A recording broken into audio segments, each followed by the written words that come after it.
एक बार एक साधु जंगल में तपस्या कर रहा था कि तभी उसके पास एक हिरन आ गया। वो हिरन उसके चारों तरफ दौड़ने लगा और उसकी आहट से साधु की तपस्या भंग हो गई। साधु ने आंखें खोली। ओह, ये तो एक हिरण है। क्या तुम भूखे हो प्यारे हिरण? आओ मेरे पास, मैं तुम्हें कुछ खिलाता हूँ। हिरन साधु की तरफ बढ़ा और अचानक एक शेर में परिवर्तित हो गया। ये देखकर साधु बहुत डर गया और डरते डरते भगवान से प्रार्थना करने लगा। हे भगवान, ये क्या माया है? कहीं ये शेर मुझे, हे भगवान मेरी रक्षा करें, मुझे इस माया से बाहर निकालें। शेर ने साधु की तरफ छलांग लगाई। साधु घबराकर जमीन पर गिर पड़ा, लेकिन तभी वो शेर गायब हो गया और सामने जादूगर हीरा प्रकट हुआ, जो कि दहाड़े मारकर हंसने लगा। ये देख साधु को बहुत गुस्सा आया। क्या हुआ बाबा, डर गए? लोग तो आपको बड़ा महान समझते हैं, पर आप तो बड़े डरपोक निकले। एक मामूली शेर से डर गए आप। अच्छा जादूगर, तो ये तू कर रहा था? तेरी इतनी हिम्मत कि तू मेरा अपमान करे, मेरे साथ छल करे। जा, मैं तुझे श्राप देता हूं कि तेरा परिवार तुझे भूल जाएगा। तू अब से अकेला रहेगा और अकेला ही भटकेगा। यही तेरे छल की सजा है। अपना ये फालतू श्राप अपने पास ही रखो बाबा। मैं किसी श्राप वाप को नहीं मानता, और मेरा परिवार ऐसे कैसे मुझे भूल जाएगा। चलो मैं तो चला। जादूगर ने साधु की बात को बिल्कुल गंभीरता से नहीं लिया और वो अपने घर पहुंचा, पर वहां सचमुच उसकी पत्नी और बेटी ने उसे नहीं पहचाना। ये देख जादूगर परेशान होता हुआ भगवान से बोला। हे भगवान, मेरी पत्नी तो मुझे सचमुच भूल गई और घर में भी घुसने नहीं दे रही। इसका मतलब उस साधु का श्राप सच हो गया है। मुझे ये सब सही करने उसके पास ही जाना पड़ेगा। जादूगर वापस उस साधु के पास जाकर उसके पैरों में गिर गया और उससे बहुत माफी मांगी। बहुत देर माफी मांगने के बाद साधु ने उससे कहा, मैं अपना श्राप तो वापस नहीं ले सकता, लेकिन श्राप को तोड़ने का एक तरीका बता सकता हूं। तुमने मेरे साथ छल किया था, तो छल के विपरीत अब तुम्हें एक ऐसा व्यक्ति ढूंढना होगा जो इस राज्य में सबसे ज्यादा ईमानदार हो। जब वो व्यक्ति तुम्हारे बीवी बच्चों को बताएगा कि तुम उनके क्या हो, तब उन्हें सब याद आ जाएगा। बाबा इसमें तो काफी वक्त लग जाएगा। हाँ, लेकिन तुम कर्म करो, तुम्हें इसका फल जरूर मिलेगा। बस तुम जो भी करो उसे नेक दिल से करना। ये सुनकर जादूगर ने साधु को धन्यवाद कहा और सबसे ईमानदार व्यक्ति की खोज में निकल गया। दूसरी तरफ पड़ोस के गांव में एक सब्जी वाला रोहित अपनी बीमार मां के साथ एक छोटे से कच्चे मकान में रहता था। वो हमेशा ईमानदारी और मेहनत से काम करता था। भैया 1 किलो आलू दे दो। जी अभी देता हूँ। रोहित ने आलू तोले और ग्राहक को दिए।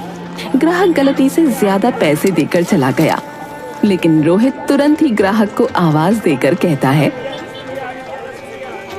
भाई साहब, आपने ज्यादा पैसे दे दिए। ये लो आपके बाकी पैसे। अरे धन्यवाद भैया, तुम तो सच में बहुत ईमानदार हो। अब तक तो सिर्फ सुना था तुम्हारे बारे में, आज देख भी लिया भैया। अरे इसमें धन्यवाद कैसा, ये तो आपके ही पैसे हैं। रोहित इसी तरह ईमानदारी से अपना जीवन जी रहा था कि तभी उस गांव में जादूगर हीरा आ गया और उसने सबसे ईमानदार व्यक्ति की तलाश शुरू की। उसने गांव के कुछ लोगों से सवाल पूछने शुरू किए। नमस्कार। क्या आप मुझे इस गांव के सबसे ईमानदार व्यक्ति के बारे में बता सकते हैं? अरे, इस गांव में सबसे ईमानदार तो मैं ही हूँ। मैंने कभी किसी को धोखा नहीं दिया भाई। अच्छा, धन्यवाद। हीरा ने दूसरे व्यक्ति से पूछा तो वो बोला, मैं ही इस गांव का जो है सबसे ईमानदार व्यक्ति हूँ। लोग मेरी सच्चाई की कसम खाते हैं भैया, कसम। हर कोई खुद को सबसे ईमानदार बताने में लगा हुआ था। जादूगर हीरा को सही उत्तर नहीं मिल पा रहा था। आखिरकार वो रोहित के पास पहुंचा। नमस्ते। क्या आप मुझे इस गांव के सबसे ईमानदार व्यक्ति का पता दे सकते हैं? नमस्ते भैया। देखिए, इस गांव में सभी लोग ईमानदार हैं, लेकिन एक बात कही जाती है ना कि ईमानदार वही है जिसे बेईमानी का मौका नहीं मिला। इसलिए अंदर की सच्चाई तो भगवान ही जानता है। रोहित का ये उत्तर सुनकर जादूगर हीरा सोच में पड़ गया। ये तो बिल्कुल सही बात कह रहा है। असली ईमानदारी का पता तब चलता है जब किसी को बेईमानी का मौका मिले और वो फिर भी सच्चाई का साथ दे। मुझे इन लोगों की ईमानदारी की परीक्षा लेनी होगी। जादूगर हीरा ने उन लोगों की परीक्षा लेने के लिए रात के अंधेरे में अपने जादू से गांव के बीचों बीच एक जादुई पेड़ बनाया। अगली सुबह जब गांव वालों ने उस पेड़ को देखा तो वो हैरान रह गए। अरे, ये पेड़ तो यहाँ कल रात तक नहीं था। ये कैसे आ गया भैया? ये पेड़ तो बड़ा ही अजीब सा लग रहा है कि नहीं? सुनो गांव वालों, मैं एक जादुई पेड़ हूँ। तुम लोग आज भर मुझसे कोई भी एक मनोकामना मांग सकते हो। तुम्हें वो सब मिलेगा जो तुम चाहोगे, पर कल मैं गायब हो जाऊंगा। अरे बाप रे! अरे भैया, अरे जादुई पेड़! पहले तो गांव वाले डरे और फिर एक एक करके धागा लेकर आने लगे और पेड़ के तने पर बांधते हुए अपनी मनोकामनाएं मांगने लगे। लेकिन रोहित वहां नहीं आया। अरे, अब रोहित कहाँ है? वो क्यों नहीं आया मनोकामना मांगने? सुना है रोहित के घर आज लड़की वाले आए हुए हैं। शायद वो उनसे मिलने में व्यस्त है। रोहित अपने घर पर ही था जहां लड़की वाले उसे देखने आए हुए थे, लेकिन यहाँ भी उसकी किस्मत अच्छी नहीं थी। माफ करिएगा बहन जी, पर मैं ऐसे घर में रिश्ता नहीं कर सकती जहाँ सिर्फ 2 सदस्य हों और उसमें भी एक बीमार हो और ऊपर से आपका बेटा गरीब भी है। इसलिए आप हमें माफ करें। अरे, ये आप क्या बात कर रही हैं? मेरा बेटा बहुत संस्कारी और ईमानदार है। ये तो देखिए, संस्कारों से घर नहीं चलते। ये बोलकर लड़की वाले चले जाते हैं और रोहित का दिल टूट जाता है। मुझे माफ कर दे मेरे बच्चे, मेरे चक्कर में तेरी शादी भी नहीं हो पा रही। इससे अच्छा तो भगवान मुझे उठा ले। अरे माँ, कैसी बातें कर रही हो? शुभ शुभ बोलो। अरे रोहित, तुम्हारे जीवन में इतने कष्ट हैं, तो तुम जादुई पेड़ पर मनोकामना मांगने क्यों नहीं गए? तुम कौन हो भैया? तुम्हारा शुभ चिंतक हूं। चलो चलकर मनोकामना मांगो।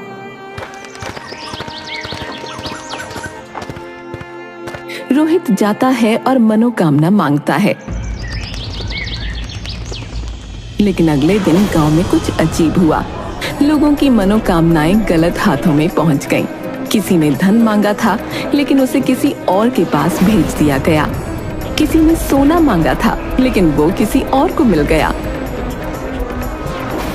ये क्या हो रहा है भैया? मैंने तो धन मांगा था, लेकिन मेरे पास तो किसी और की चीज आ गई। मेरे पास भी कोई अजीब सी चीज आ गई है जो मैंने नहीं मांगी थी। रोहित के पास भी एक हीरों का हार पहुंचा, जबकि उसने तो अपनी माँ की सेहत मांगी थी। वो तुरंत बाहर निकला और आवाज लगाई। ये हीरो का हार किसने मांगा था? ये मेरे पास आ गया है। मैंने हीरो का हार मांगा था, ये मेरा है। रोहित ने बिना किसी झिझक के वो हीरो का हार उस व्यक्ति को दे दिया। ऐसा करते ही उसकी माँ की सेहत ठीक हो गई। ये देखकर जादूगर हीरा को यकीन हो गया कि रोहित ही सबसे ईमानदार व्यक्ति है। लेकिन तभी और लोग भी बाहर आने लगे जो अपनी चीजें वापस कर रहे थे। अरे मेरे पास ये सोने की ईंट आ गई भैया, ये जिसकी भी है वो ले लो। अरे हाँ, ये मैंने मांगी थी। मेरे पास ये मोतियों से भरा हुआ संदूक आ गया है, ये किसका है? ये मेरा है, लाओ मुझे दे दो। बाकी लोगों को भी अपनी चीजें वापस करते देख जादूगर हीरा परेशान हो गया।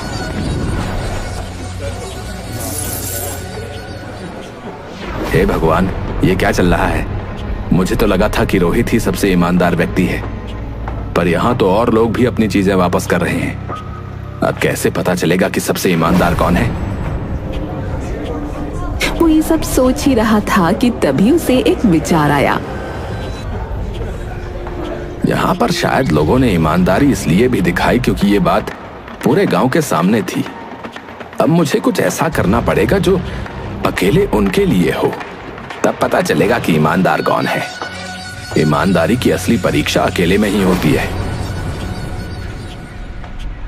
ये सोचकर जादूगर हीरा उन सभी लोगों के घर पर एक जादू करता है जिन्होंने अपना सामान लौटाया था। उन लोगों के घरों के आंगन की जमीन हिलने लगी और अचानक वहां से मिट्टी हटने लगी। अरे मुझे बाहर निकालो, अरे मुझे बाहर निकालो भैया। ये क्या हो रहा है? ये कैसी आवाज है?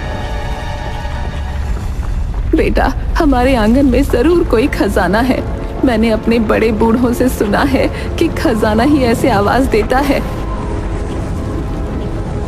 ये आप क्या बोल रही हो माँ? अरे मैं सच कह रही हूँ, चाहे तो तू खुदाई करके देख ले। बाकी लोगों के घर भी यही हो रहा था। वो सब लोग खुदाई करते हैं और खजाना निकल आता है।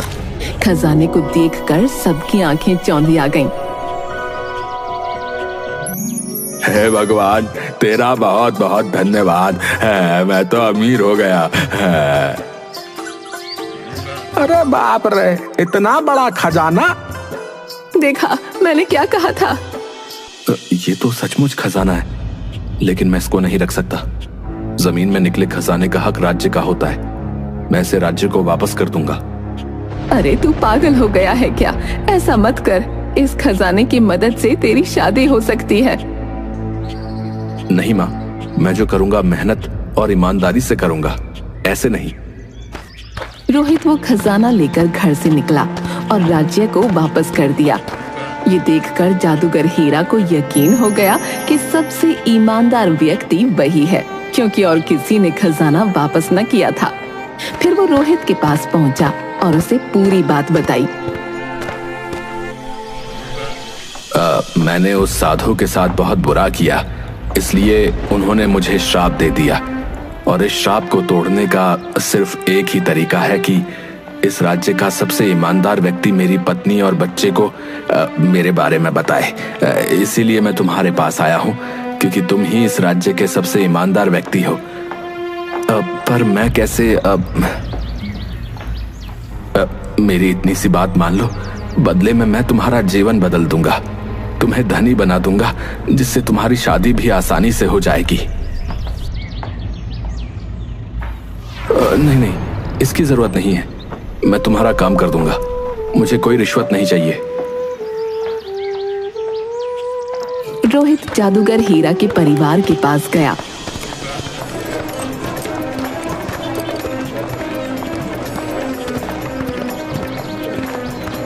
और उन्हें सच्चाई बताई।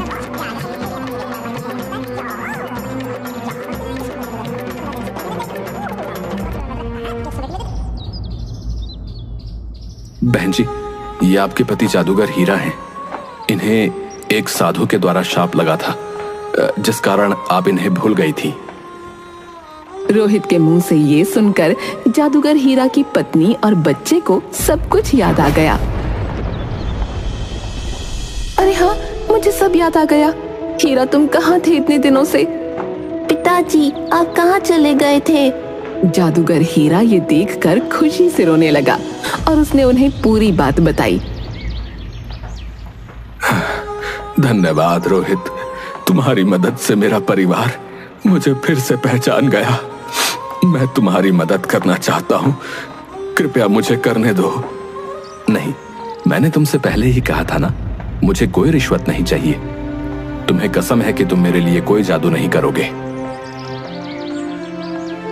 ये बोलकर रोहित वहां से जाने लगा, लेकिन तभी उसकी ईमानदारी से प्रभावित होकर जादूगर हीरा की पत्नी ने कहा, रोहित, आपकी शादी हो गई है क्या? जी नहीं। तो क्या आप मेरी बहन से शादी करेंगे?